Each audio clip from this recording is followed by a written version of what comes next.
Yeah, and that's what I've been telling people. And I don't know if I know you've talked about this a lot with Nick and with Agmon, but if you could just take a minute or so to talk on the importance of repaints that use existing tooling for the overall health of a line. Well, I mean, the most expensive part of making any of these toys is tooling them up. Mm-hmm. And as much as we're talking about the Godzilla world expanding or whatever, it's like there is still a finite amount of people that buy any of this stuff.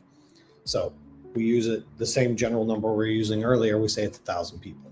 If you make 1,050, doesn't matter what you price those 50 units at, they will not sell.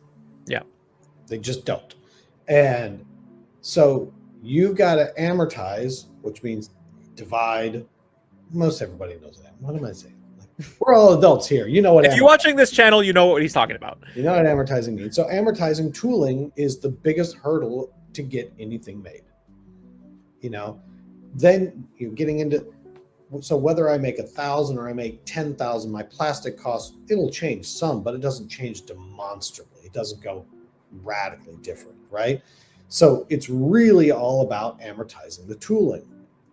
And so along the way, especially if we're talking about something more like a Thundercats wave or something like that, where you've got 4 or 5 figures per wave, you never have an idea of which one's going to sell really well and which one's not. Now you have a general idea, but the rule of it is that you never know exactly. It's always going to be like, oh, that one did not do well, but that one did do well. And so you're hedging your bet. So you may have one, if we go back to our 1,000-piece analogy, I may have one that only sells 500, but another one that sells 1,500. All right, well, that allows me to get back to sort of amortizing my tooling. I lost money on this one, but I made some money on this one. But if I can drop in a repaint in along the way, that guarantees margin. Yes. That guarantees success. Now, it can be an addicting one. I mean, all of us have seen, and people will complain about toy companies, especially at the mass level, doing a lot of tooling reuse.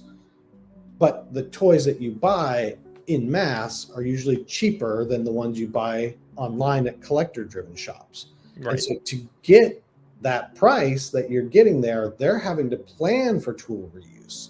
Yeah. So it's a way to help hedge your bets to ensure stability and to ensure that you can keep moving forward in the line. And usually, at least in our case, when we talk about things that are recolors, we're using them because we believe that market is small. Mm-hmm. So how many people need Thirsty for Blood again?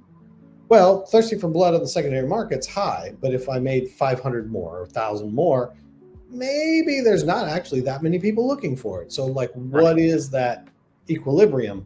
Well, I can come back in on that equilibrium on tooling that exists and right size that production run to that smaller group of people that need it.